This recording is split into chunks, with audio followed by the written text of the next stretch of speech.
எனவே பார்த்துக்கொள்ளுங்க. இன்னைக்கு நாங்க படிக்கக்கூடிய விடயம் செகண்ட் டேர்ம் சிலபஸ். உங்களோட இரண்டாம் தவணை பரீட்சைக்கான சிலபஸ் நாங்க பார்க்கிறோம். சரியா?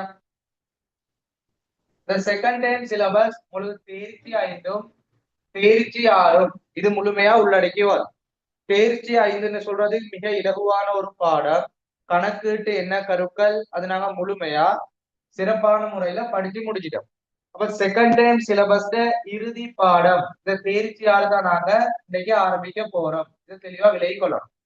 சரியா?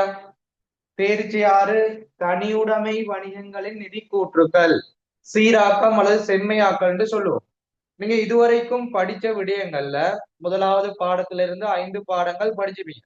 அந்த 5 பாடங்கள்லையும் படித்த விடயங்கள் இதுல தொடர்பு படும். அதே போல அதுல இருந்து வேறுபட்ட புதிய விடயங்களும் நீங்க படிக்க போறீங்க. அந்த தேர்ச்சி 6ல இருந்துதான் ஒரு கணக்கீடுல சீராக்கம் செம்மையாக்கல் அப்படி ஒரு விடயம் ஆரம்பிக்க போகுது.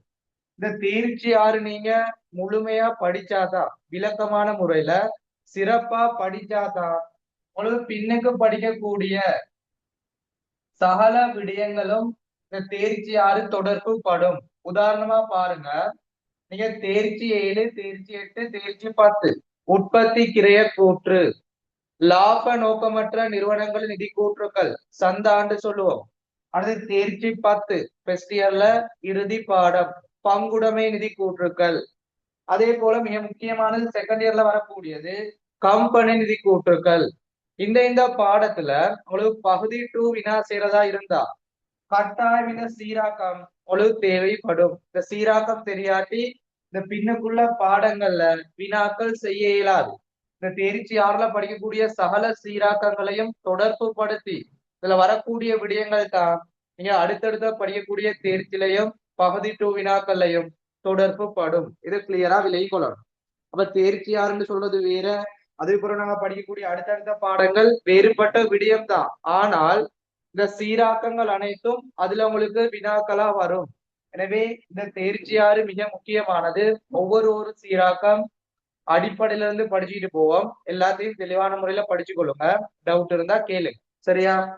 அப்ப பின்னுக்கு பங்குடைமை விலங்க இல்ல, அது உற்பத்தி கிரைய கூற்று செய்யல மாட்டி அப்படி இல்லையா இறுதியில எக்ஸாம் கடைசியில வச்சு கம்பெனி நிதி கூட்டுகள் கம்பெனி கொஸ்டின் செய்யல மாட்டீங்கன்னு நிறைய பேர் சொல்லுவாங்க.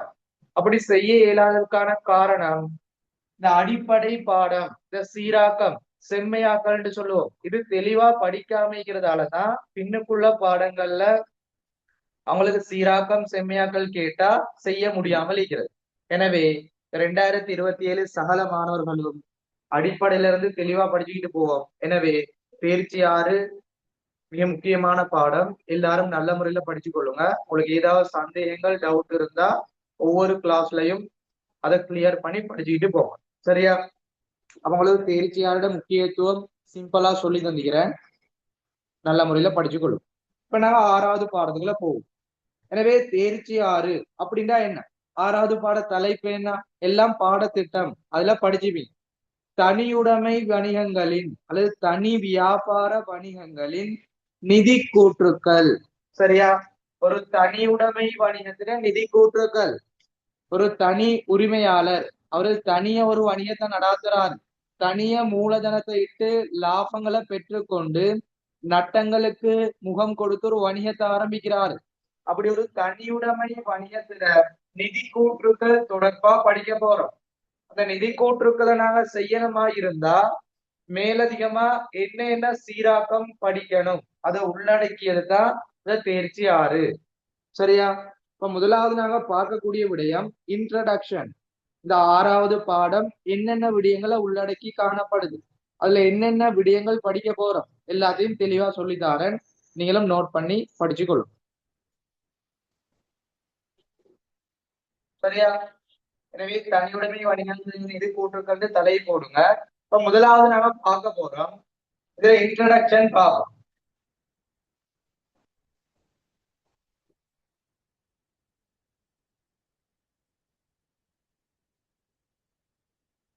முதலாவது பாருங்க, தனி உடைமை வணிகம் அப்படின்னா நாங்க அறிமுகம் பார்ப்போம். முதலாவது தனி உடைமை வணிகம். ஒரு தனி உடைமை வணிகம்னா என்ன? இதுல அறிமுகம் முதலாவது நாங்க படிக்க போறோம். சகல மாணவர்களும் எழுதக்கூடிய விடயங்களை நோட் பண்ணி எழுதிக்கிட்டு போங்க. சரியா? முதலாவது நாங்க இந்த 6வது பாடத்துல படிக்கக்கூடியது தனி உடைமை வணிகம். அப்படின்னா என்ன? பின்னுக்கு நான் சொல்லி தருவேன். முதலாவது ஒரு பாடத்துக்குள்ள வந்தா அதுல ஐடியா எடுத்துக்கொள்ளணும். இந்த பாடத்துக்குள்ள போறதுக்கு முன்னுக்கு அந்த பாடத்துல என்னென்ன படிக்க போறோம், அதுல என்னென்ன விடயங்களை உள்ளடக்கி வருது, எந்த விடயங்களோட பரீட்சைக்கு போடப்படும், அதை தெளிவா நாங்க விளங்குனாதான் அந்த பாடத்துக்குள்ள உள்ள விடயங்களை இலகுவா படிச்சு கொள்ளலாம். அப்படி இல்லாம நோமலா தேர்ச்சி 6 தனியுடைமை வணிகங்களை நிதி கூற்றுக்கண்டு போட்டு நோட்ஸ் எழுதி படிச்சு வேலை இல்லை. அதனால விளக்கமான முறையில நாங்க ஒரு தடவை படிச்சாலும் பெஸ்டா படிச்சு கொள்வோம். சரியா? எனவே முதலாவது தனியுடைமை வணிகத்துல அறிமுகம். அப்படிதான் என்ன? ஒரு தனியுடைமை வணிகம்டா என்ன, அதுல வரைவிலக்கணம் பார்ப்போம். இரண்டாவது அந்த தனியுடைமை வணிகத்துல காணப்படக்கூடிய நிதி கூற்றுக்கள் தான் மிக முக்கியமானது. இதுதான் உங்களுக்கு வினாக்கள்ல பகுதி 2ல கேட்கப்படக்கூடிய விடயம். செகண்ட் டைம் பேப்பர்ல வேண்டப்படுவது 31/3/2027 முடிவடைந்த ஆண்டுக்கான வருமான கூற்று அல்லது லாப நட்ட கூற்று. அப்படி இல்லையா 31/3/2027 உள்ளவாறான நிதி நிலைமை கூற்று. இப்படி 2 விடயங்களும் உங்களுக்கு பகுதி 2ல கேட்கப்படும். இப்ப தனியுடைமையில அறிமுகம். இரண்டாவது அங்க நாங்க தனியுடைமையில தயாரிக்கக்கூடிய நிதி கூற்றுக்கள். அந்த நிதி கூற்றுக்கள் என்னென்ன விடயங்கள் படிக்க போறோம்? முதலாவது வருமான கூற்று. நீ தேர்ச்சி 2ல சிம்பிளா படிச்சுப்பீங்க, அதை நாங்க விளக்கமா பார்க்க போறோம். வருமான கூற்று அல்லது நான் எப்படி சொல்லுவோம்டா இலாப நட்ட கூற்று. இரண்டாவது நிதி நிலைமை கூற்று.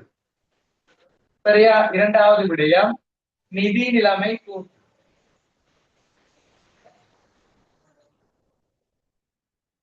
எழுதக்கூடிய விடயங்களை நோட் பண்ணிக்கிட்டு வரணும். சரியா? முதலாவது தனியுடைமை வணிகத்துல அறிமுகம். இரண்டாவது அதுல வரக்கூடிய நிதி கூற்றுக்கள் 2 காணப்படும். வருமான கூற்று, அதை நாங்க சொல்லுவோம் லாப நட்ட கூற்றுன்னு சொல்லுவோம். இரண்டாவது நிதி நிலைமை கூற்று. இப்ப நாங்க வருமான கூற்று நிலைமை கூற்று படிச்சுட்டா சும்மா வருமான கூற்று நிலைமை கூற்று வரைவிலக்கணம் தெரிஞ்சா உங்களுக்கு கணக்குல ஆன்சர் பண்ண இயலுமா? சொல்லிக்கொள்ளுங்க. இதுல தம்பி பாருங்க, சும்மா வருமான கூற்று நிலைமை கூற்று படிச்சிட்டீங்க, உங்களுக்கு வினாக்கள் வருது, வேண்டப்படுவதுல வருமான கூற்று நிலைமை கூற்று கேட்டு ஆன்சர் பண்ண இயலுமா? தங்கச்சி ஆன்சர் பண்ண இயலுமா? சொல்லிக்கொள்ளுங்க.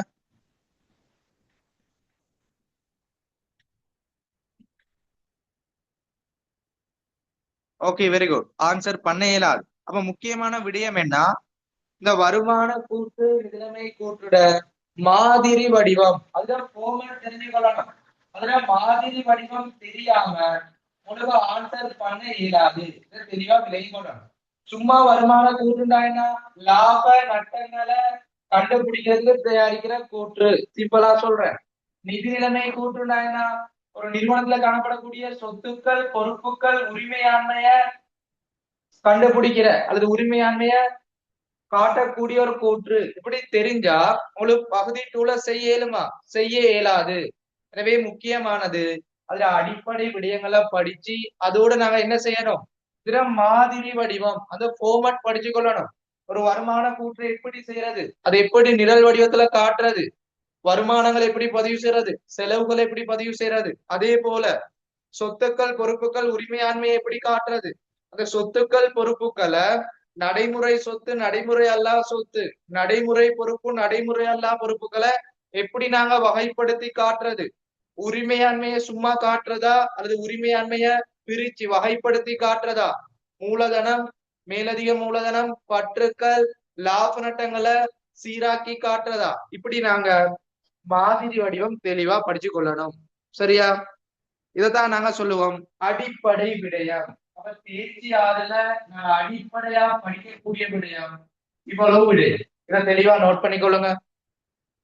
முதலாவது தேர்ச்சி 6ல தனியுடைமை வணிகம் என்றால் என்ன, அதுல அறிமுகம் படிக்க போறோம். இரண்டாவது விடயம் அந்த தனியுடைமை வணிகத்துல காணப்படக்கூடிய நிதி கூற்றுக்கள். 2 நிதி கூற்றுக்களை தெளிவான முறையில படிப்போம். முதலாவது லாப நட்டங்களை கண்டுபிடிக்கிற வருமான கூற்று. இரண்டாவது சொத்துக்கள் பொறுப்புகள் உரிமையாண்மையை கண்டுபிடிக்கிற நிதி நிலைமை கூற்று. மூன்றாவது, அந்த வருமான கூற்று நிலைமை கூற்றுக்கான மாதிரி வடிவம் அதை எப்படி நாங்க பதிவு செய்யறது, இதை அடிப்படையா நாங்க படிக்கக்கூடிய விடயம். சகல மாணவர்களும் இந்த அடிப்படை விடயங்களை படிச்சுட்டு தான் அடுத்தை நாங்க சீராக்கத்துக்கு போவோம். எல்லாரும் இதை நோட் பண்ணுங்க. அடுத்த விடயம் சொல்லித்தாரோம். எல்லாரும் நோட் பண்ணிட்டு அவ்வளவு கிளியர்னா செட்ல போட்டுக்கொள்ளுங்க.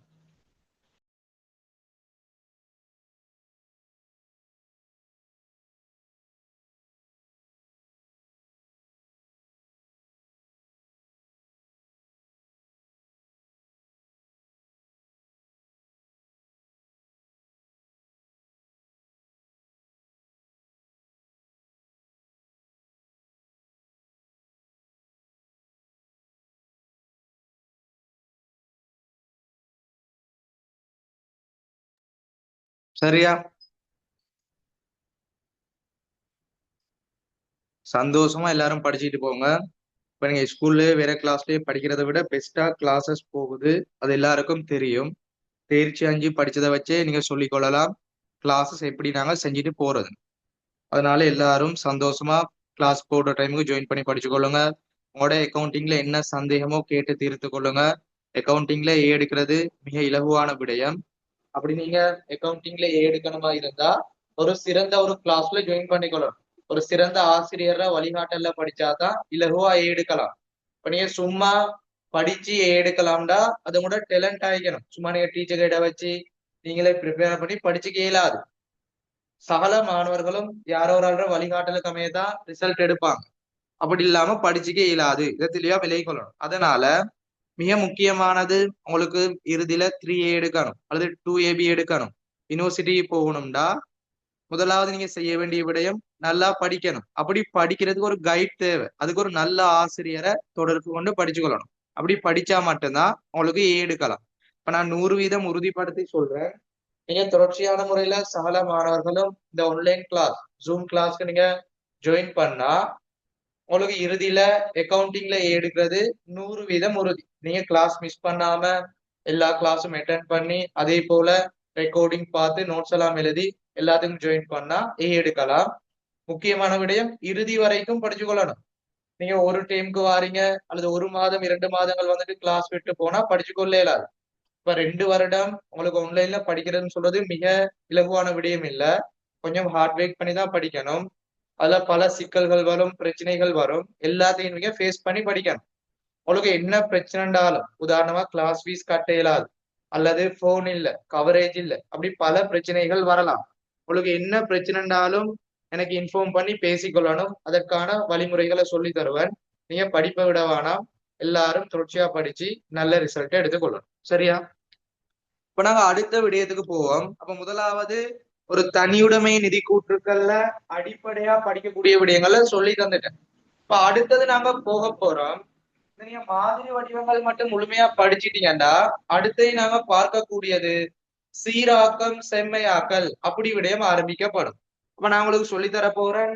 இந்த சீராக்கம் செம்மையாக்கல்கள்ல தேர்ச்சி ஆறுல என்னென்ன விடயங்கள் காணப்படுது, என்னத்தை நாங்க முழுமையா படிச்சு முடிக்கணும், அதை பார்க்க போறோம். சரியா? எனவே தலைப்பு போடுங்க, சீராக்கம் அல்லது செம்மையாக்கல்.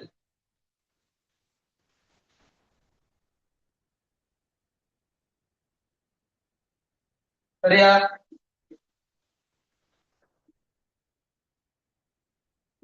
சீராக்கம் அல்லது செம்மையாக்கல்னு சொல்லுவோம், அட்ஜஸ்ட்மெண்ட் சொல்லுவோம். உங்களோட தேர்ச்சியாறுல வினாக்கள் வரும். தகவல் எல்லாம் தருவான், மேலதிக தகவல் தருவான். இந்த மேலதிக தகவல்ல தரப்படக்கூடிய விடயம் இந்த செம்மையாக்கலா இருக்கும். இந்த செம்மையாக்கல் அடிப்படையா கொண்டுதான் முதலாவது நீங்க பதிவுக்கே போகணும். இது தேர்ச்சி ஆறுல வரும், தேர்ச்சி 7, தேர்ச்சி 8, தேர்ச்சி 10, அதே போல தேர்ச்சி 12லயும் உதவியா காணப்படும். எனவே பெஸ்டா படிச்சு கொள்வோம். எனவே முதலாவது செம்மையாக்கல். இந்த செம்மையாக்கலை வகைப்படுத்தி பார்ப்போம், ஒவ்வொரு ஒரு விடயங்களா. எனவே எல்லாரும் குறிப்பெடுத்துக் கொள்ளுங்க. முதலாவது நாம பார்க்கக்கூடிய செம்மையாக்கல் இருப்புக்கள் தொடர்பானது. சரியா? இருப்புக்கள் அல்லது சரக்கிருப்புக்கள் தொடர்பானது.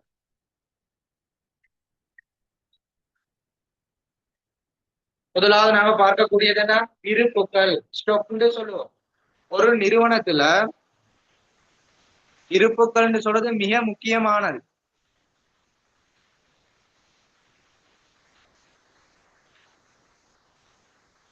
ஒரு நிறுவனத்துல இருப்புக்கள்னு சொல்றது மிக முக்கியமானது. இப்ப பொருட்களை உற்பத்தி செய்வாங்க, அதோட லாபங்களை கூட்டி விற்பனை செய்வாங்க. அப்ப நிறுவனத்துல உற்பத்தி செய்யற அல்லது கொள்வனவு செய்யற சகல விடயங்களும் விற்பனை செய்ய மாட்டாங்க. எப்படியும் ஒவ்வொரு நாளும் இருப்புக்கள் மிகுதியா காணப்படும். அது டெய்லி அடிப்படையில பார்த்தா குறைவாய்க்கும். அது நாங்க ஒவ்வொரு நாளும் ஸ்டொக் பண்ண இறுதியில பார்த்தா ஒவ்வொரு வருடமும் ஸ்டொக் வந்து கூடுதலா வரும். அதை நாங்க சொல்லுவோம் இருப்புக்கள். உற்பத்தி செய்யற அல்லது கொள்வனவு செய்யற இருப்புக்களை குறிப்பிட்ட ஒரு பகுதி தான் விற்பனை செய்வோம். அப்படி விற்பனை செய்யாம காணப்படக்கூடியது இருப்பு. அந்த இருப்புக்கள் பல முறைகள்ல உங்களுக்கு சீராக்கம் வரும். எனவே முதலாவது இருப்புக்கள் தொடர்பா படிப்போம். அந்த இருப்புக்கள்ல என்னென்ன விடயங்கள் படிக்க போறோம் பார்ப்போம். முதலாவது இறுதி இருப்பு சீராக்கம். முதலாவது என்ன? இறுதி இருப்பு சீராக்கம். அதான் தெளிவா சொல்லிட்டேன். ஒரு நிறுவனம் பொருட்களை கொள்வனவு செய்யும், உற்பத்தி செய்யும், அத விற்பனை செய்யும். அப்படி விற்பனை செய்யாம இறுதியா காணப்படக்கூடியது இறுதி இருப்பு. இது நோமலா அறிமுகத்துக்கு சொல்லித்தாரன், விளங்கிட்டு போங்க. பின்னுக்குள்ள சீராக்கம் பாடம் ஆரம்பிக்கும் போது தெளிவா நோட்ஸ் எழுதி படிச்சு கொள்ளுவோம். இறுதி இருப்பு தொடர்பா முதலாவது படிக்கும். இரண்டாவது இருப்பு அழிவடைதல். அப்ப நிறுவனத்துல காணப்படக்கூடிய சகல இருப்புகளும் சும்மா அப்படியே காணப்படுமா? ஒரு களஞ்சிய சாலை காணப்படுது, ஒரு ஸ்டோர் நாங்க வச்சுக்கொள்றோம். உங்க பொருட்கள் விற்பனை செய்யற மீதியா உள்ளது இருப்பா வருது, அல்லது கூடுதலா கொள்வனவு செய்து வச்சுக்கிறோம். இப்ப குறிப்பிட்ட எல்லாத்தையும் கடையில வைக்க இயலாது, உங்களுக்கு டிஸ்பிளே பண்ண இயலாது. அதை ஸ்டோர்ல போட்டு தேவையான சந்தர்ப்பத்துல பெற்றுக்கொண்டுதான் விற்பனை செய்யலாம். அது என்ன செய்வோம்? இறுதி இருப்பா போடுவோம். அந்த இருப்புகள் அனைத்தும் அப்படியே இருக்குமா? இல்ல, பல காரணங்களால அழிவடையலாம். அப்படி இருப்புகள் அழிவடைஞ்சா கணக்குல நாங்க எப்படி சீராக்கம் செய்யணும் அதுவும் படிக்கும்.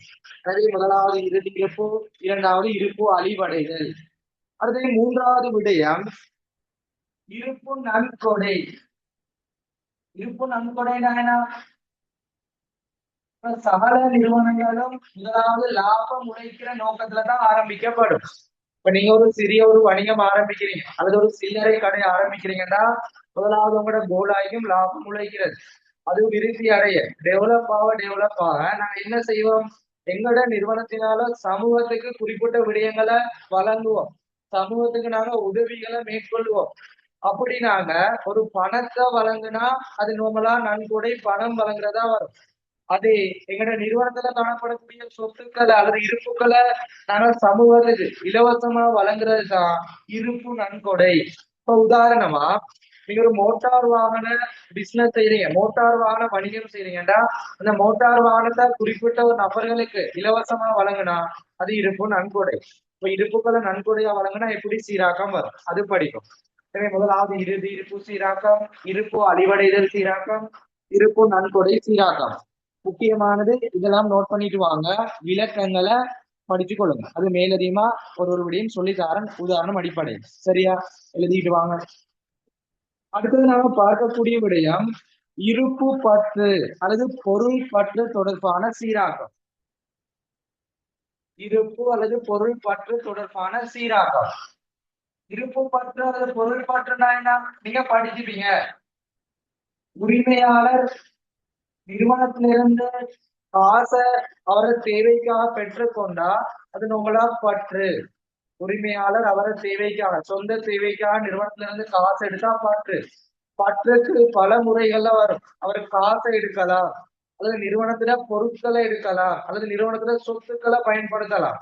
எனவே பொருள் அல்லது இருப்பு பற்றுண்டா நிறுவனத்துல உரிமையாளர் அவர உற்பத்தி செய்து விற்பனை செய்யக்கூடிய அந்த முடிவு பொருட்களை அவரை சொந்த தேவைக்காக பயன்படுத்தினா அது பொருள் பற்று.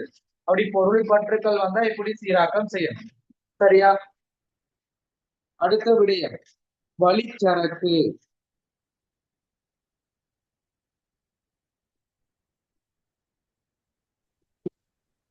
அடுத்தது பாருங்க வழிச்சரக்கு. வழிச்சரக்குன்னு சொல்றது அப்படியே குறிப்பிட்ட விடயங்களை பொருளை உற்பத்தி செய்றீங்க, அதை நீங்க விற்பனை செய்றீங்க. இப்ப உங்களோட நிறுவனம் டெவலப் ஆகுது, விருத்தி அடையுது. அப்ப நீங்க என்ன செய்வீங்க? கூடுதலா பொருட்களை உற்பத்தி செய்வீங்க. அப்படி உற்பத்தி செய்து என்ன செய்வீங்க? உங்களோட நிறுவனத்திலையும் விற்பனை செய்வீங்க, வேறு வேறு நிறுவனத்துக்கும் ஓடஸா வழங்கி விற்பனை செய்வீங்க. அப்படி வேறு நிறுவனங்களுக்கு பொருட்களை வழங்குறீங்க, அவங்கள்ட்ட சொல்றீங்க குறிப்பிட்ட டேட் வரைக்கும் விற்பனை செய்யுங்க, அப்படி விற்பனை செய்ய முடியலாட்டி திருப்பி அனுப்புங்கன்னு சொல்றீங்க. அப்படி விற்பனை செய்யாம திருப்பி வர்றது இறுதி இருப்பா வரும். அப்ப அந்த ஏ எனும் நிறுவனம் பொருட்கள் 100 பொருட்கள் வழங்குற சந்தர்ப்பத்துல 50 பொருட்களை விற்பனை செய்திருக்கு. மிக்க 50 பொருட்கள் அவளுக்கு திருப்பி அனுப்பிக்கிறாங்க, இன்னும் கூட நிறுவனத்தை வந்து சேர இல்ல, அது வழியிலேயே அப்படி இருக்கு, உங்களோட நிறுவனத்துக்கும் வரையில அந்த விற்பனை நிறுவனத்திலையும் இல்ல, அதுதான் நாங்க சொல்லுவோம் வழிச்சரக்கு. இருப்புக்கள் வந்து இன்னும் நிறுவனத்துக்கு வராம காணப்பட்டா அது வழிச்சரக்கு. அப்படி காணப்படக்கூடிய விடயங்கள் எப்படி சீராக்கம் செய்யறது? இறுதியான விடயம் மிக முக்கியமான ஒரு சீராக்கம், நிறைய பேர் வந்து கஷ்டப்படுற விடயம், விற்பனை இன்றேல் திருப்பி அனுப்புக. விற்பனை இன்றே திருப்பி அனுப்புக. எனவே தெளிவா எல்லாரும் விலகி கொள்ளுங்க. இது அவலத்தையும் நாங்க சேர்த்துதான் சொல்லுவோம் இருப்புக்கள் தொடர்பான சீராக்கம். நீங்க கூட கொப்பில இன்றைக்குரிய இன்ட்ரடக்ஷன் கிளாஸ் எழுதி கொள்ளுங்க. உங்களுக்கு நான் நாளைக்கு டியூட் போடுவேன், அதுல அடுத்த கிளாஸ்ல இருந்து எழுதி படிச்சுட்டு போனா சரி. அப்ப தனியுடைமை வணிகங்களின் நிதி கூற்றுக்கொண்டு போட்டு ஒவ்வொரு விடயங்களா அப்படியே வரிசையா எழுதிட்டு போவோம். சரியா? என்ன ஒயிட் போர்ட்ல அப்படியே எழுதி காட்டலாதே, ஒவ்வொரு விடயங்களா எழுதி காட்டுவேன், விளக்கங்கள் சொல்லுவேன், கிளியர் பண்ணிட்டு போங்க. அப்ப நோமலா இருப்புக்கள் சீராக்கம்னா சும்மா இருப்புன்னு படிக்கிறது இல்ல, அந்த இருப்புக்கள்லயே பாருங்க எத்தனை வகை விடயம் படிக்க போறோம். இறுதி இருப்புண்டா என்னன்னு பார்க்க போறோம், இருப்பு அழிவடைதல் என்னன்னு பார்க்க போறோம், இருப்பு நன்கொடை, பொருள் பற்று, வழிச்சரக்கு, விற்பனை என்று திருப்பி அனுப்புக. அப்ப இந்த சீராக்கங்கள் எல்லாத்தையும் படிச்சா உட பார்ட் 2 பேப்பர்ல இந்த அவலத்திலையும் இருந்து ஏதாவது ஒரு 2 சீராக்கம் தான் வினாக்களா போடுவான். இப்ப இது எல்லாத்தையும் படிச்சாதான் உங்களுக்கு வினாக்கள் செய்யக்கூடிய மாதிரி இருக்கும். இதை தெளிவா விலகி கொள்ளணும். இறுதி இருப்பு சீராக்கத்தை போடலாம், விற்பனை திருப்பி அனுப்புக போடலாம், இருப்பு அழிவடைதல் போடலாம், அது எது வரும்னு தெரியாது. இது எல்லாத்தையும் சேர்த்து இருப்புகள் தொடர்பான ஏதாவது ஒரு சீராக்கம் போடலாம். இப்ப நாங்க படிக்கக்கூடிய விடயங்களை எல்லாத்தையும் ஒவ்வொரு பாட்டா படிப்போம், பயிற்சிகள் செய்வோம், பாஸ்ட் பேப்பர் டிஸ்கஸ் பார்ப்போம், தெளிவான முறையில படிச்சு கொள்ளணும். சரியா? எனவே இருப்புக்கள் தொடர்பான சீராக்கம் இவ்வளவுதான். எழுதுனா கிளியர்னா செட்ல போடுங்க, அடுத்ததுக்கு போவோம்.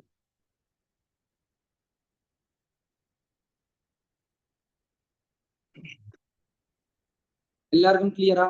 இருப்புக்கள் தொடர்பான சீராக்கம் இன்னைக்கு இன்ட்ரடக்ஷன் கிளாஸ், இது முடிய நாங்க பாடம் ஆரம்பிப்போம் ஒரு விடயங்களை. புதிய மாணவர்கள் ஜாயின் பண்ணிக்கலாம், பழைய மாணவர்கள் ஜாயின் பண்ணிக்கலாம், பிரச்சனை இல்லை. இது உங்களோட கிளாஸ் நினைச்சு படிச்சு கொள்ளுங்க. தொடர்ச்சியான முறையில கிளாஸ் தேவையா ஜாயின் பண்ணி படிக்கும். சரியா? இப்ப அடுத்த விடயத்துக்கு போவோம். முதலாவது இருப்புகள் ஓகே. இப்ப நாங்க அடுத்ததா படிக்கக்கூடிய சீராக்கம் என்னென்று பார்ப்போம்.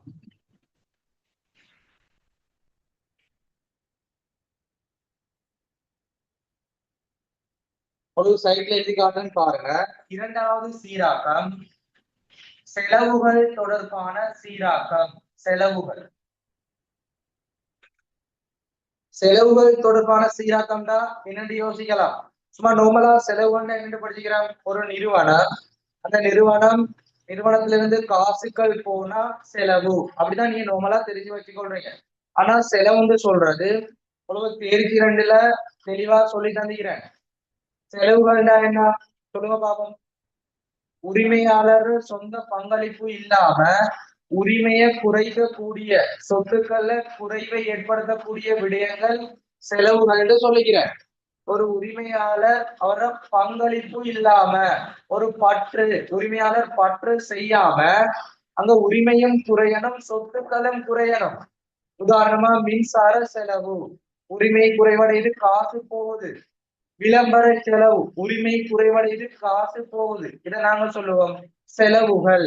இந்த செலவுகளை நாங்க 2ஆ வகைப்படுத்தி படிக்க போறோம் சீராக்கம் அடிப்படையில். முதலாவது பார்க்கக்கூடிய விடயம் அட்டுறு செலவு. இந்த அட்டுறுன்னு சொல்றது செலவுகள், செலவுகளுக்கு அட்டுறுன்னு சொல்ற விடயம் செலுத்த வேண்டியது அல்லது கொடுக்க வேண்டியது. இதை தெளிவா விளைவிக்கணும். அட்டுறு செலவுண்டா கொடுக்க வேண்டிய அல்லது செலுத்த வேண்டிய செலவுகள். நாங்க வருமானங்களுக்கும் செலவுகளுக்கும் அட்டுறு பயன்படுத்துவோம். இதுல தம்பி தங்கச்சி தெளிவா விலகி கொள்ளணும். செலவுகளுக்கு அட்டுன்னு பயன்படுத்துற வேண்டியது நாங்க சொல்றது செலுத்த வேண்டியது அல்லது கொடுக்க வேண்டியது. சரியா? அப்ப அட்டுறு செலவுனா என்ன? செலுத்த வேண்டிய செலவு அல்லது கொடுக்க வேண்டிய செலவு. அது தொடர்பா படிக்க போறோம். இரண்டாவது விடயம் முற்பண செலவுகள். இரண்டாவது முற்பண செலவுகள் அப்படின்னு படிக்க போறோம். இப்ப இந்த சீராக்கங்கள் எல்லாத்தையும் தெளிவான முறையில படிச்சாதான் நாம வருமான கூற்றுல செலவுகளை சரியான பெறுமதியை காட்டலாம். சும்மா காசா போனது மட்டும் செலவு இல்ல, அது காசு அடிப்படை. நிறுவனத்துல காசு போகுது, காசு வருது, அதை மட்டும் அடிப்படையா பதிக்கிறது காசு கட்டுப்பாட்டு கணக்கு. இங்க நாங்க செலுத்த வேண்டிய செலவுகள், அட்டுறு செலவுகள் முன்கூட்டியே செலுத்திப்போமே, முற்பண செலவு அட்வான்ஸா கொடுத்திப்போம். அது எல்லாத்தையும் நாங்க அட்ஜஸ்ட்மெண்ட் பண்ணி ஆண்டுக்குரிய செலவு வருமான கூற்றுல காட்டணும். அதுக்குதான் நாங்க இந்த செலவுகள் சீராக்கம் படிக்க போறோம். நோட் பண்ணிக்கொள்ளுங்க. செலவுகள் சீராக்கத்துல ரெண்டு விடயம் படிப்போம். முதலாவது அட்டுறு செலவுனா செலுத்த வேண்டிய அல்லது கொடுக்க வேண்டிய செலவு. இரண்டாவது முற்பண செலவு, அட்வான்ஸா கொடுக்கிறது, முன்கூட்டி காசா செலுத்துறது. எழுதி கொள்ளுங்க. அடுத்த விடயத்துக்கு போவோம். அப்ப ரெண்டு சீராக்கம் அடிப்படையா சொல்லி தந்துக்கிறேன். அதுல என்னென்ன விடயங்கள் உள்ளக படிக்க போறோம் எழுதி கொள்ளுங்க.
ஓகே, அடுத்த விடயத்துக்கு போவோம். மூன்றாவது சீராக்கம்.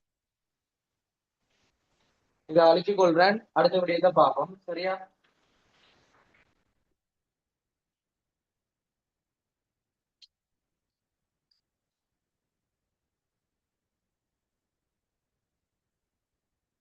அடுத்த மூன்றாவது பாருங்க, வருமானங்கள். ஆனா செலவுகள் படிக்கிற மாதிரி வருமானங்கள் சீராக்கம் படிக்க போறோம். என்னதுக்கு நாங்க வருமானங்கள் சீராக்கம் படிக்கணும்? உங்களோட வருமான கூற்றுல தம்பி தங்கச்சி காட்டப்படக்கூடிய விடயம் வருமானங்களும் செலவுகளும் மட்டும்.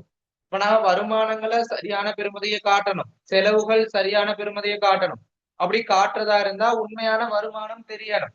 அப்படி உண்மையான வருமானங்களை கண்டுபிடிக்கிறது தான் நாங்க இந்த வருமானம் சீராக்கம் படிக்க போறோம். இதுல முதலாவது விடயம் அதே போல அட்டுறு வருமானம்.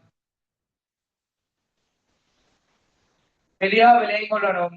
செலவுகளுக்கு அட்டுன்னு சொல்றது தெளிவா சொல்லித்தந்தேன். கொடுக்க வேண்டியது, செலுத்த வேண்டியது. அதே போல வருமானங்களுக்கு அட்டுன்னு சொல்றது கிடைக்க வேண்டியது அல்லது பெற்றுக்கொள்ள வேண்டியது. இதை தெளிவா விலை கொள்ளணும். கிடைக்க வேண்டியது அல்லது பெற்றுக்கொள்ள வேண்டியது. அப்படி இல்லாட்டி நம்ம இன்னும் ஒரு பெயர் சொல்லுவோம், வருமதி வருமானம். வருமதி வருமானம் அல்லது அட்டுறு வருமானம் சொல்றது எங்களுக்கு கிடைக்க வேண்டிய அல்லது பெற்றுக்கொள்ள வேண்டிய வருமானம். நோட் பண்ணிக்கொள்ளுங்க. காசு அடிப்படையில காசா கிடைச்சதை பதிவு செய்வோம். காசா கிடைச்சது மட்டும் வருமானம் இல்ல, காசா கிடைச்சது, கிடைக்க வேண்டியது, அதோட சேர்த்து இன்னும் ஒரு விடயம் படிப்போம். இரண்டாவது முற்பண வருமானம். முன்கூட்டியே காசா கிடைத்த வருமானம். இந்த அட்டுறு வருமானத்தையும் முற்பண வருமானத்தையும் காசா கிடைத்ததோட சீராக்கம் செஞ்சாதான் உண்மையான வருமானத்தை கண்டுபிடிக்கலாம். அப்ப இது எல்லாத்தையும் நாங்க தெளிவா படிச்சு கொள்ளணும். எனவே வருமானங்கள்ல இரண்டு விடயம் படிப்போம். அட்டுறு வருமானம் அல்லது வருமதி வருமானம், கிடைக்க வேண்டிய அல்லது பெற்றுக்கொள்ள வேண்டியது. இரண்டாவது முற்பண வருமானம்டா, உதாரணத்துக்கு சொல்றேன், உங்களுக்கு ஏப்ரல் மாத வகுப்புகள் போகுது. இப்ப உங்களுக்கு ஏப்ரல் மாத கிளாஸ் ஃபீஸ் எப்ப செலுத்தணும்? அந்த ஏப்ரல் 20க்கு பிறகு. சரியா? 20 அல்லது 20க்கு பிறகு செலுத்தணும். இப்ப நீங்க ஏப்ரல் 1ஆம் தேதியே உங்களோட கிளாஸ் ஃபீஸ செலுத்துறீங்க. நீங்க செலுத்தினா அது உங்களுக்கு முற்பண செலவு. எனக்கு அது வருமானமா கிடைச்சா அது முற்பண வருமானம். நான் இன்னும் உங்களுக்கு பொருட்கள் சேவைகளை வழங்க இல்லை. இன்னும் உங்களுக்கு சேவை வழங்க இல்லை. இன்னும் படிச்சே தர இல்லை. இப்ப முன்கூட்டியே எனக்கு ஒரு வருமானம், ஒரு காசு கிடைக்குது. அதை நாங்க சொல்லுவோம் முற்பண வருமானம். சரியா? அட்டுரு வருமானம் அப்படின்னா என்ன? உங்களுக்கு கிளாஸ் ஃபீஸ் 2000. சரியா? இதுல நீங்க 1000 செலுத்துறீங்க. அப்ப மாச கடைசியாவது 30, 31ஆம் தேதி ஆகுது. இன்னும் அந்த இறுதி 1000 கிடைக்க இல்ல. அந்த 1000 ரூபாய் கிடைக்க இல்ல. அதை நாங்க சொல்லுவோம் கிடைக்க வேண்டிய அட்டுரு வருமானம். ஓகேயா? இது ரெண்டையும் படிச்சு கொள்ளும். எழுதி கொள்ளுங்க. இருப்புக்கள், இறுதி இருப்பு, இருப்பு அழிவடைதல், இருப்பு நன்கொடை, பொருள் பற்று, விற்பனைகள், திருப்பி அனுப்புக, வழிச்சரக்கு, செலவுகள்ல அட்டுறு செலவு, முற்பண செலவு, வருமானங்கள்ல வருமதி வருமானம், அட்டுறு வருமானம், முற்பண வருமானம். இவ்வளவு படிக்கும். இன்னும் மேலதிவான விடயங்களுக்கு சொல்லித்தாரன். இது இதுவரைக்கும் படிச்ச விடயங்கள் கிளியர். எழுதிட்டீங்கன்னா செட்ல போடுங்க.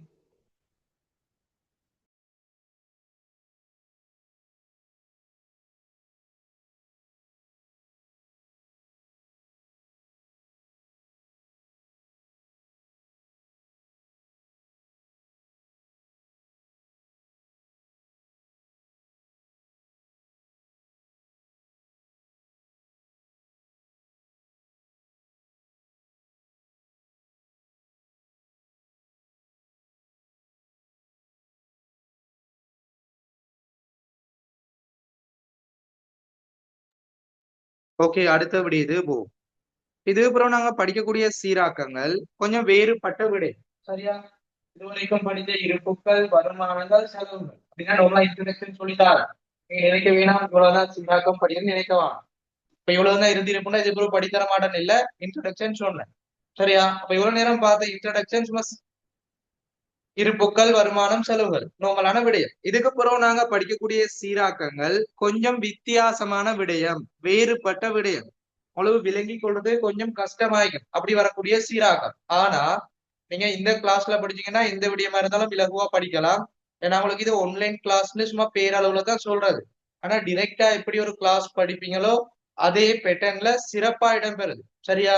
நீங்க போன்ல படிக்கிறதால, இன்டர்நெட் கனெக்ட் பண்ணி படிக்கிறதால ஆன்லைன் கிளாஸ். மற்றபடி இதோட பிசிக்கல் கிளாஸ் மாதிரி தான் படிக்கிறீங்க. எனவே அடுத்தது பாருங்க, அறவிட முடியா கடன் அப்படின்னு நாங்க சொல்லுவோம். அடுத்த சீராகம் 4வது, அறவிட முடியா கடன். சரியா? இதுக்கு நாங்க புதிய பெயர் சொல்லுவோம். நோட் பண்ணிக்கொள்ளுங்க. அறவிட முடியா கடன் சீராகிறதுக்கு புதிய பெயர் சொல்லுவோம். நோட் பண்ணிக்கொள்ளுங்க.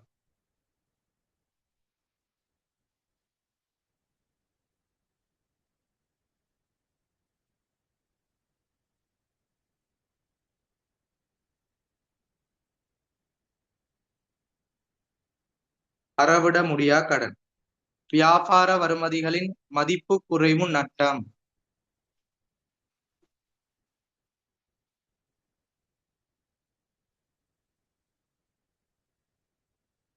உங்களுக்கு புதிய பாடத்திட்டம் 2019க்கு பிறகு இந்த அறவிட முடியா கடன் சொல்றதுக்கு புதிய பெயர் சொன்னாங்க. புதிய பெயர் வியாபார வருமதிகளின் மதிப்பு குறைவு, நட்டம்.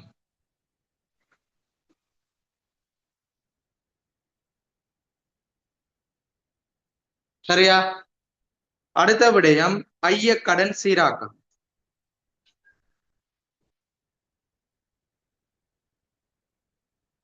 ஐய கடன் சொல்றதுக்கும் புதிய பெயர் வந்து எழுதி கொள்வோம்.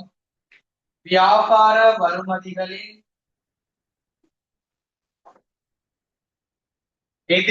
எதிர்பார்க்கை நட்டப்படிகள். வியாபார வருமதிகளின் எதிர்பார்க்கை நட்டப்படிகள்.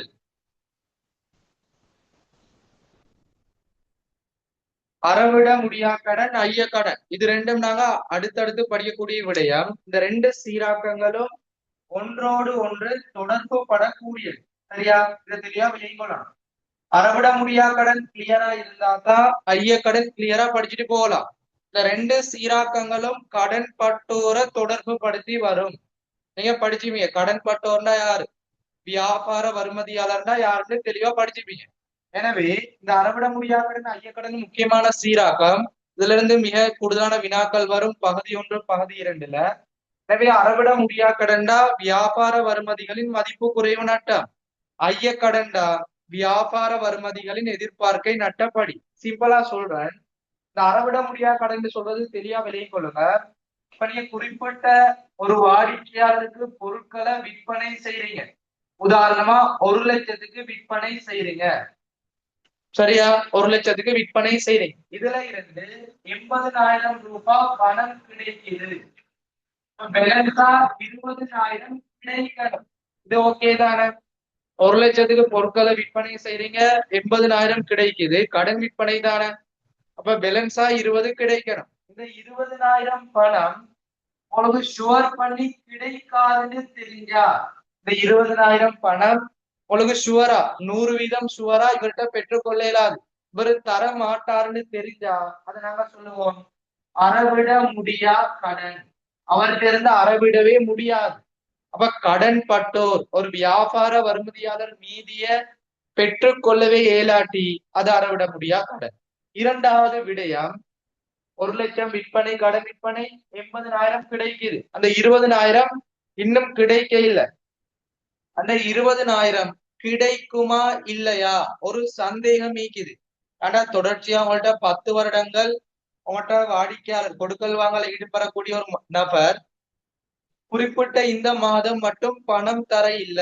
அப்ப நீங்க யோசிக்கிறீங்க, அவர் இவ்வளவு நாள் பணம் தந்துகிறார், ஒரு வருடத்துக்கு பிறகும் உங்களுக்கு பணம் கிடைச்சி. ஆனா தற்பொழுது ஒரு சில மாதங்கள்லாம் அவரை கொடுக்கல் வாங்கல் நிதி அடிப்படையில ஒழுங்கு இல்லாமை. அப்ப ஒரு டவுட் ஒண்ணு வருது, இவர் தருவாரா இல்லையா. அப்படி சந்தேகம் அடிப்படையில வாரது அதை நாங்க சொல்லுவோம் ஒரு டவுட்டா ஒரு சந்தேகம் வருது, அதை நாங்க சொல்லுவோம் ஐய கடன். சரியா, இது தெளிவா இவ்வளவுதான் அறவிட முடியா கடன் மைய கடன். இந்த ஒரு நிமிட விடயத்திலேயே உங்களுக்கு ரெண்டும் கிளியர் ஆயிக்கும். பின்னுக்கு நாங்க நோட்ஸ் எழுதி எல்லாம் படிச்சு கொள்ளுவோம். சரியா, அறவிட முடியா கடன்டா ஷுவரா கடன் பட்டோட்ட பணத்தை பெற்றுக்கொள்ள இயலாதுன்னு அறவிட முடியா கடன். அவரு பணம் தருவாரா இல்லையா ஒரு டவுட் ஆகி ஒரு சந்தேகத்தின் அடிப்படையில அதை நாங்க ஒதுக்கி வைக்கிறது ஐய கடன். இந்த ரெண்டு விடயங்களையும் நாங்க அடுத்தடுத்து படிப்போம். மிக முக்கியமான சீராக்கம், எழுதி வச்சுக்கொள்ளுங்க. அறவிட முடியா கடன் வியாபார வருமதிகளின் மதிப்பு குறைவு நட்டம், ஐயக்கடன் வியாபார வருமதிகளின் எதிர்பார்க்கை நட்டப்படிகை.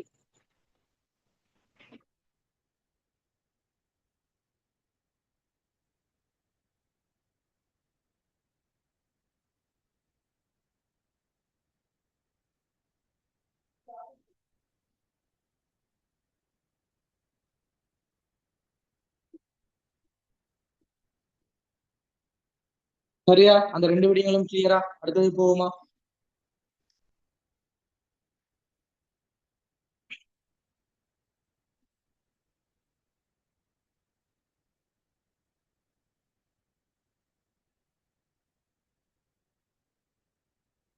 ஓகே தானே?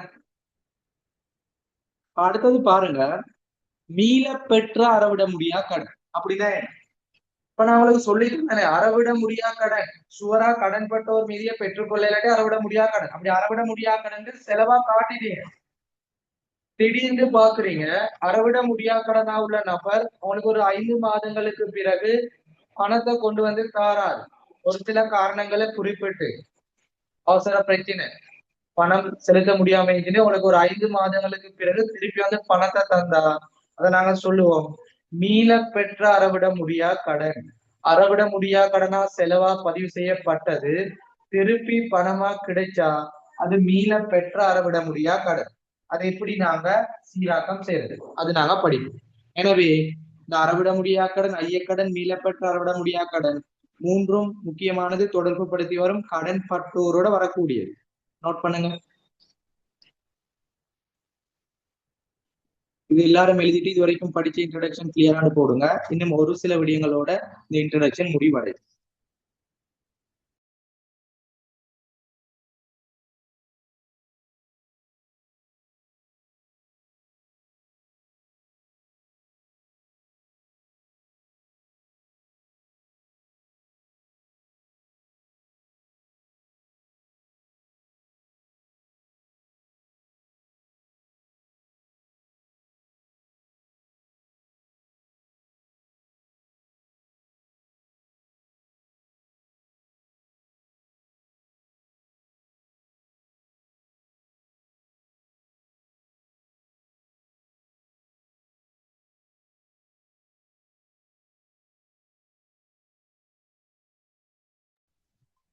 ஓகே, அடுத்த விடயத்துக்கு போவோம். பெருமான தேய்வு. இப்ப நீங்க ஆன்சர் பண்ணி கொள்ளணும். இந்த பெருமான தேய்வு தொடர்பா நாங்க எந்த கணக்குகிட்ட என்ன கருல படிச்சோம்? ஆன்சர் பண்ணுங்க, அன்மியூட் பண்ணிட்டு. சொத்துக்கள் பொறுப்புகளுக்கு பெருமான தேய்வு செய்யற என்ன கரு ரெண்டு விடயம் வரும். என்ன வரும்? ஆன்சர் பண்ணுங்க. தொடர்ந்தியங்கம் நகரு இணைதல் நகர். Very good. பெருமான தேய்வை செலவா காட்டுறது எந்த என்ன கரு? பெருமான தேய்வு செலவா காட்டுறது என்ன வரும்? தங்கச்சி என்ன வரும்? இணைதல் நகர். Very good.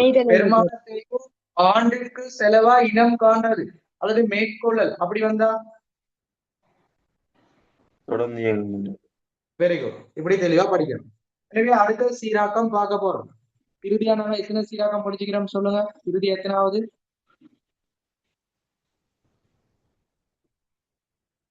6. ஓகே, 6 சீராக்கம் பாருங்க. இப்ப 7வது பாருங்க, பெருமான தேய்வு தொடர்பான சீராக்கம். பெருமான தேய்வு சொல்றது மிக முக்கியமான ஒரு விடயம். நடைமுறை அல்லா சொத்துக்கள், நிறுவனத்துல காணப்படக்கூடிய நடைமுறை அல்லா சொத்து, ஒரு வருடத்திற்கு மேற்பட்ட காலப்பகுதியுடைய சொத்துக்கள். இந்த நீண்டகால சொத்துக்கள் கட்டாயம் பயன்படுத்த நாங்க பாவனைக்கு உட்படுத்தினா அது தேய்வடையும். உதாரணமா பாருங்க, நீங்க ஒரு மோட்டார் வாகனம் வாங்குறீங்க அல்லது ஒரு கார் ஒண்ணு வச்சுக்கொள்றீங்க அல்லது நீங்க வீட்டுல டிவியோ அல்லது ஃப்ரிட்ஜோ பயன்படுத்துறீங்க. அதெல்லாம் நாங்க சொல்லுவோம் நடைமுறை அல்லா சொத்துக்கள். அது 2020 கொள்வனவு செய்றீங்க. இப்ப பாருங்க 2026 போகுது. அப்ப இந்த 6 வருடங்கள் இது பயன்படுத்தப்படுது. இப்படி சொத்துக்களை பயன்படுத்தினா புதுசா இருக்குமா அல்லது தேய்வடையுமா? சொல்லுங்க பாபு, ஆன்சர் பண்ணுங்க. தேய்வடை. ஓகே, இப்படி தேய்வடையக்கூடிய சொத்துக்களை நாங்க கணக்குல அக்கௌண்ட்ஸ்ல அப்படி போடலாது. அப்படி தேய்வடைஞ்சா தம்பி தங்கச்சி கட்டாயம் பெருமான தேய்வுன்னு ஒரு பதிவு கட்டாயம் காட்டணும். இதுலயா வெளியே கொள்ளணும். இப்ப நடைமுறை அல்லா சொத்துக்களுக்கு பெருமான தேய்வு செய்வோம். சொத்துக்கள் ஒவ்வொரு வருடமோ அல்லது ஒரு மாதமோ 6 மாதமோ பயன்படுத்த தேய்வடையும். எனவே நடைமுறை அல்லா சொத்துக்கள் ஒரு நிறுவனத்துல கொள்வனோ விற்பனை இடம்பெற்றா கட்டாயம் தேய்வு காட்டணும். எனவே அடுத்ததான் நாங்க படிக்கக்கூடிய சீராக்கம் பெருமான தேய்வு. இது கிளியரா விளையலாம். பெருமான தேய்வுனா என்ன? நடைமுறை அல்லா சொத்துக்கள் பாவனை உட்பட தேய்வடைது. அதனால பெருமான தேய்வு காட்டணும். ஓகே, இந்த பெருமான தேய்வு 2 முறைகள்ல படிப்போம். முதலாவது இதுல முறை, பெருமான தேய்வு செய்யற முறை. முதலாவது நேர்கோட்டு முறை, அதெல்லாம் பின்னுக்கு படி தருவேன். நேர்கோட்டு முறை. இரண்டாவது குறைந்து செல்லும் மீதி முறை.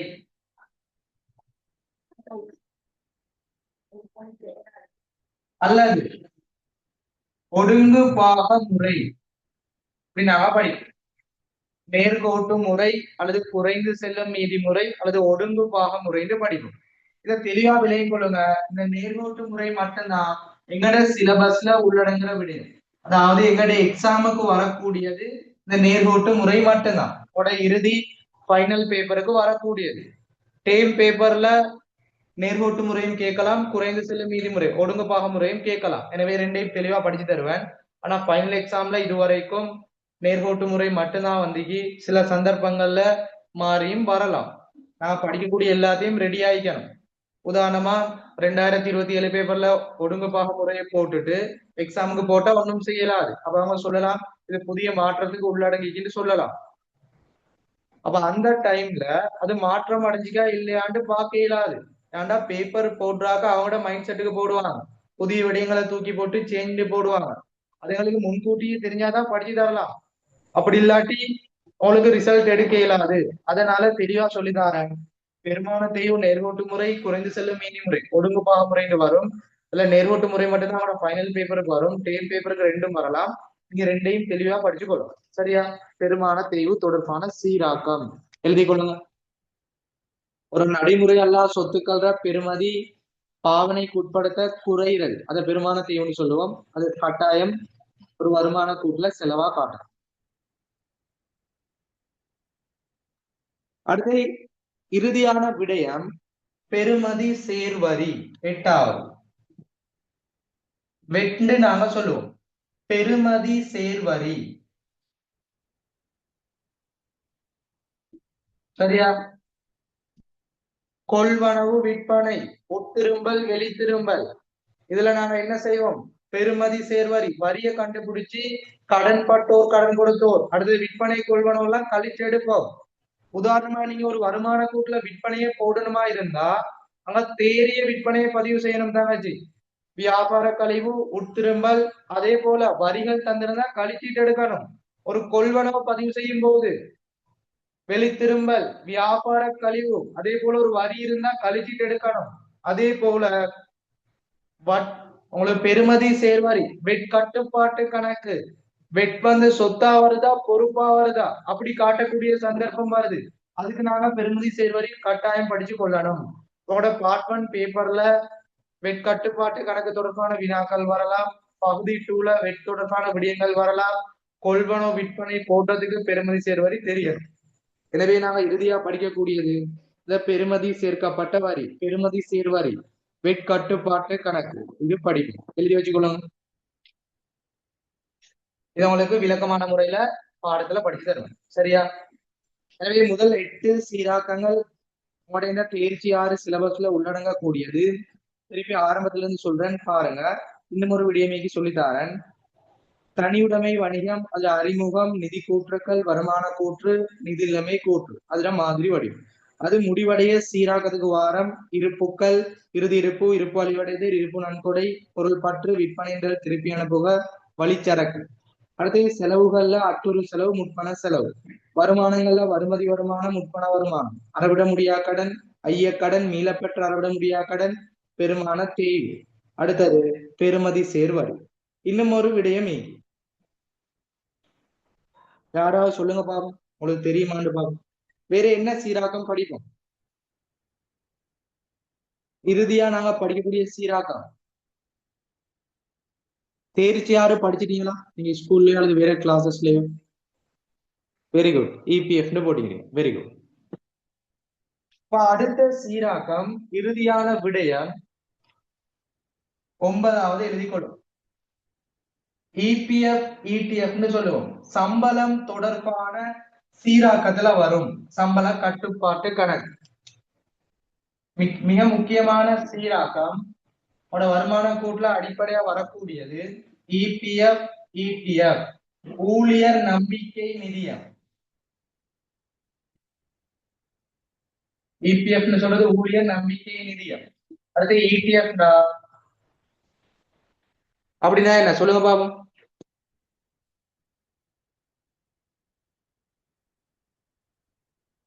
இபிஎஃப்னா ஊழியர் சேமலாப நிதியம். அடுத்து இடிஎஃப்னா ஊழியர் நம்பிக்கை நிதி. சரியா?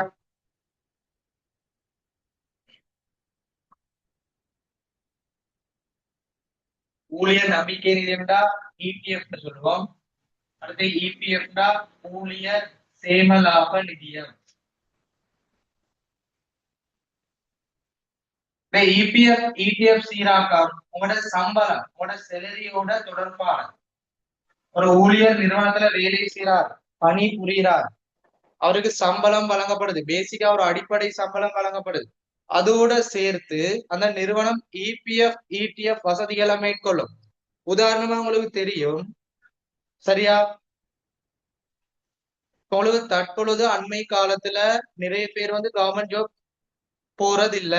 ஆனா உங்களுக்கு இதுக்கு முன்னுக்கு குறிப்பிட்ட ஒரு 10 வருடமோ 20 வருடத்துக்கோ முன்பு கூடுதலா எல்லாரும் ஆசைப்படுற விடயம் ஒரு அரச தொழில் ஒரு கவர்மெண்ட் ஜாபுக்கு போறது. அது என்னதுக்கு அவங்க கூடுதலா ஆசைப்படுறாங்க சொல்லுங்க பாப்போம். உங்களுக்கு தெரியும், உங்க வீட்டுல இருக்கிற அக்கா அல்லது அண்ணன், சரியா? என்னதுக்கு அவங்க கூடுதலா கவர்மெண்ட் ஜாபுக்கு போறது? அல்லது உங்களோட அம்மா அப்பா உங்களுக்கு என்ன சொல்லுவாங்க? கவர்மெண்ட் ஜாபுக்கு போங்க அப்படி சொல்றது காரணம் என்ன? ஓய்வூதிய.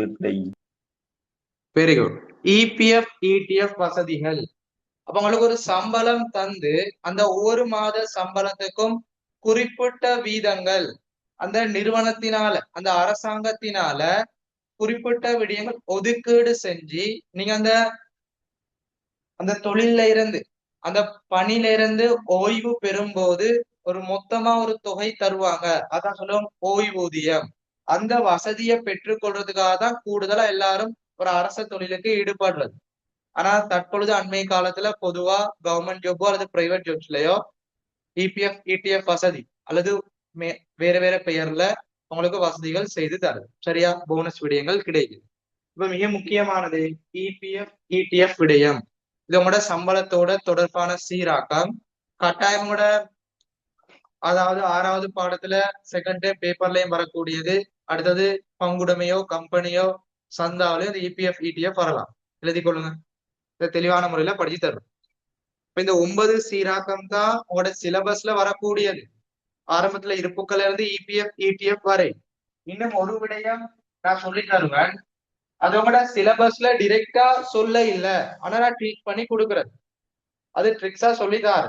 இந்த 9 விடயங்கள் தான் நீங்க தேர்ச்சியாறுல விளக்கமா படிப்பீங்க. உங்களோட பாடத்திட்டத்துல போடப்பட்ட விடயம் உங்களோட டீச்சர் கைட்ல செக் பண்ணி பார்க்கலாம். இன்னும் ஒரு விடயம் உங்களோட பயிற்சியில சொல்லி தருவாங்க, ஆனா தியரி கிளாஸ்ல படிச்சு தர மாட்டாங்க. அதை நான் சொல்லித்தாரேன். இப்ப இதுவரைக்கும் படிச்ச விடயம் கிளியர் எழுதினீங்கன்னா போடுங்க. இறுதியா ஒரு விடயம் சொல்லித்தாரேன்.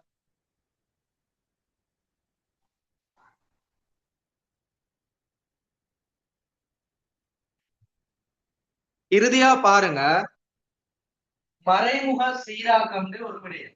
சரியா?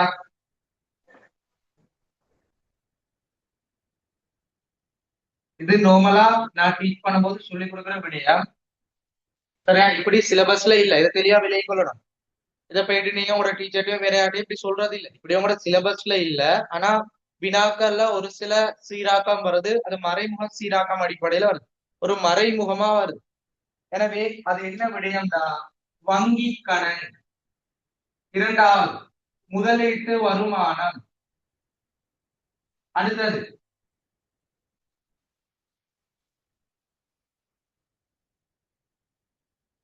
வங்கி கடன், முதலீட்டு வருமானம். முதலீட்டு வருமானத்தை நாங்க சொல்லுவோம் முதலீடுகள். சரியா? வங்கி கடன், முதலீடுகள். இப்படி வங்கி கடன் தந்து ஒரு பெர்சன்டேஜ் போடுவாங்க. இப்படி முதலீடுகள் தந்து ஒரு பெர்சன்டேஜ் போடப்படும். வங்கி கடன்ல இருந்து நாங்க வட்டியை கண்டுபிடிக்கணும். இது ஒரு செலவாகவும் காணப்படலாம், அது வருமானமாகவும் வரலாம். வட்டி வருமானம் அல்லது வட்டி செலவு வாரது. இந்த முதலீடுகள் நீண்ட கால முதலீடுகள்ல இருந்து முதலீட்டு வருமானம் கண்டுபிடிக்கப்படும். அப்ப நோமலா ஒரு பரீட்சை நீர் அப்படின்னு என்ன படிச்சுவீங்க? விபரம், வரவு, செலவு, மீதி. அந்த பரீட்சை மீதில ஒரு வங்கி கடனோ ஒரு நீண்டகால முதலீடோ தந்து பக்கத்துல பெர்சன்டேஜ் போடப்படும். சரியா? அப்படி தரப்பட்டா அது ஒரு மறைமுக சீராக்கம். தெளிவா விலை கொள்ளணும். ஒரு வங்கி கடன் தந்தானா இருந்தா ஒரு வட்டி செலவை கண்டுபிடிக்கணும், அல்லது வட்டி வருமானத்தை கண்டுபிடிக்கிறதா வரும். ஒரு முதலீடுகள் நீண்டகால முதலீடு தந்தா ஒரு முதலீட்டு வருமானம் கண்டுபிடிக்கிற மாதிரி வரும். இப்படி வரக்கூடிய சீராக்கம் மறைமுக சீராக்கம்னு சொல்லுவோம். இதை நான் படிச்சு கொடுக்குறேன் விடை. இதுவும் நாங்க தியரிலே படிச்சுட்டு போவோம். அதுக்கு பிறகு நாங்க பயிற்சிக்கு போவோம். ஏன்னா கூடுதலான ஆசிரியர்கள் இதை தியரியில சொல்லி கொடுக்கறது இல்ல. இது சிம்பிள் விடையா அத பயிற்சியில சொல்லி கொடுப்பாங்க. நாங்க அப்படி படிக்காம ஓடரா போவோம். சரியா? இப்ப இறுதியா எழுதி கொள்ளுங்க. இந்த வங்கி கடனும் முதலீடுகளும் மறைமுக சீராக்கத்துக்கு வரும். இதை அப்படி நோட் பண்ணி கொள்ளுங்க இறுதியா. அப்ப நிறைய மாணவர்களுக்கு அந்த முதல் 9 சீராக்கங்களை தெளிவா படிச்சு கொடுத்துட்டு பயிற்சிக்கு போகும்போது அந்த பரீட்சை மீதுல வங்கி கடனோ முதலீட்டு வருமானம் தரப்படும் போது யோசிப்பாங்க, இப்படி நாங்க வங்கி கடன் ஒரு விடயம் படிக்க இல்ல, முதலீடுகள் ஒரு விஷயம் படிக்க இல்ல, படிக்காம எப்படி நாங்க ஆன்சருக்கு போறது அப்படி நீங்க யோசிக்கலாம். தேர்ச்சி 6 படித்த மாணவர்கள் யோசிக்கலாம். எனவே எங்கட கிளாஸ்ல திருப்பி சொல்ற விடையாது, நீங்க கிளாஸ்ல ஜாயின் பண்றது மட்டும்தான் உங்களோட வேலை. அடுத்தது நீங்க படிச்சு தர விடயங்களை படிச்சாலே போதும், எடுக்கலாம்.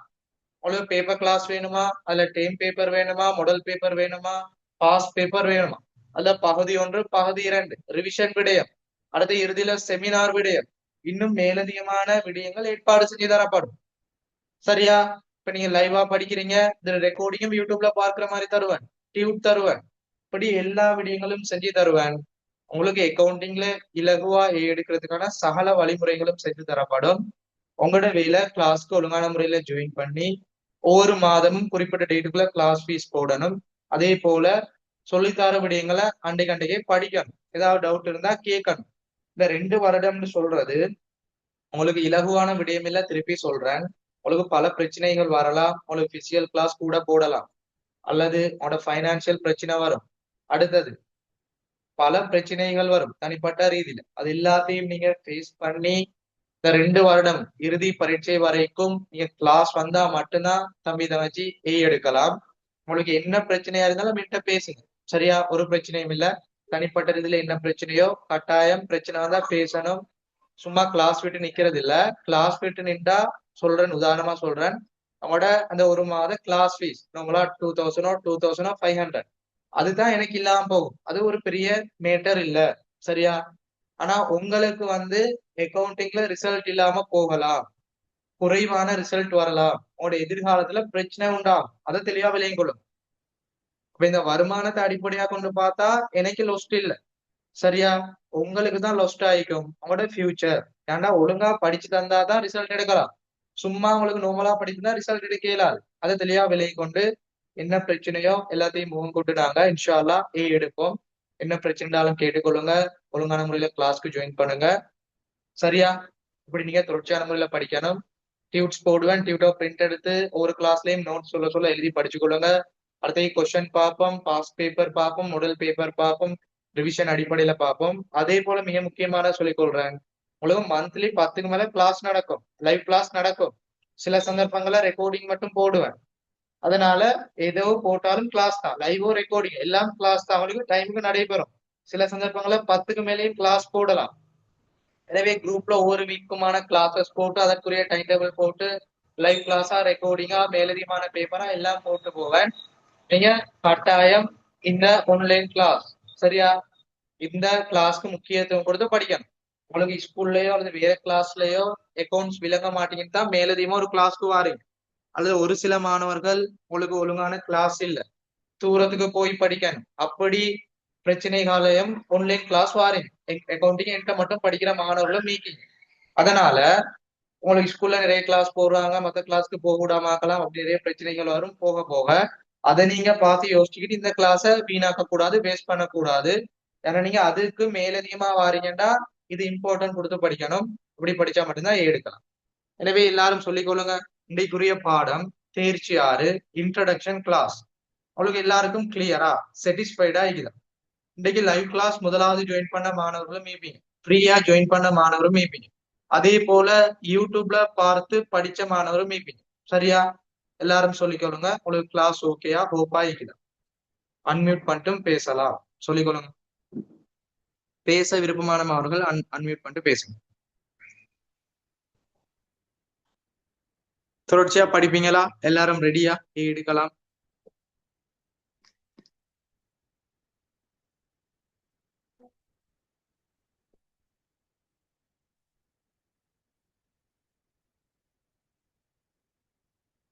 சரியா? மிக முக்கியமானது 2027 பேஜ் இலங்கையில படிக்கக்கூடிய சகல மாணவர்களும் அவங்களுக்கு சிறந்த ஒரு கணக்கீட்டு வகுப்புகள் தொடர்ச்சியான முறையில 5 வருடங்களுக்கு மேலதிகமா போகுது.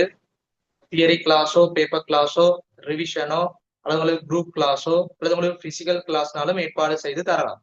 எந்த கிளாஸ்னாலும் பிரச்சனை இல்லை. உங்களுக்கு எடுக்கிறது 100% உறுதிப்படுத்தி தாரு. எனவே இன்னும் உங்களுக்கு குறுகிய காலம் தாங்கி 1 வருடத்திற்கு மேற்பட்ட காலம்.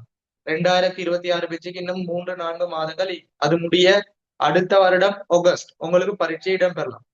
அப்ப பாத்துக்கொள்ளுங்க, உங்களுக்கு இன்னும் எவ்வளவு காலம், 1 வருடத்துக்கு மேற்பட்ட காலம். அப்ப அதுக்குள்ள நாங்க முழுமையா தியரி படிச்சு அதுவும் ஒழுங்கான முறையில படிச்சு பேப்பர் ரிவிஷன் எல்லாம் படிக்கணும்டா ஒழுங்கான கிளாஸ் தேவை.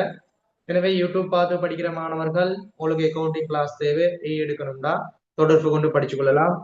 மேலுள்ள இலக்கத்துக்கு வாட்ஸ்அப் பண்ணி கிளாஸ்ல ஜாயின் பண்ணி கொள்ளலாம். அடுத்தது என்ற படிக்கக்கூடிய பழைய மாணவர்கள் உங்களோட ஃப்ரெண்ட்ஸ் இருந்தா கட்டாயம் அவங்ககிட்டையும் சொல்லிக் கொள்ளுங்க. இந்த ரெக்கார்டிங்கையும் எல்லாருக்கும் ஷேர் பண்ணிக்கொள்ளுங்க. நான் ஃப்ரீயா நான் குரூப்ல போடக்கூடிய விடயங்களை ஷேர் பண்ண சொன்னா கட்டாயம் ஃப்ரீயா எல்லாருக்கும் ஷேர் பண்ணிக்கொள்ளுங்க. தொடர்ச்சியான முறையில நாங்க நாளையில இருந்து இந்த தேர்ச்சி 6 பாடத்துக்குள்ள போவோம். ஆரம்பத்துல இருந்து படிச்சுட்டு போவோம். சரியா? இன்ஷால்லா டியூட் போடுவேன், எல்லாரும் பிரிண்ட் எடுத்து வைங்க. நாளைக்கு நாங்க பிஸ்மி சொல்லி இன்ஷால்லா 6வது பாடத்தை படிச்சுட்டு போவோம். இன்றைக்கு இன்ட்ரடக்ஷன் கிளாஸ் எல்லாருக்கும் சாட்டிஸ்ஃபைட் ஆகிக்கும். இந்த நம்பருக்கும் தொடர்பு கொண்டு உங்களோட கருத்துக்களை போடலாம். இன்ஷால்லா அடுத்த கிளாஸ் சந்திப்போம்.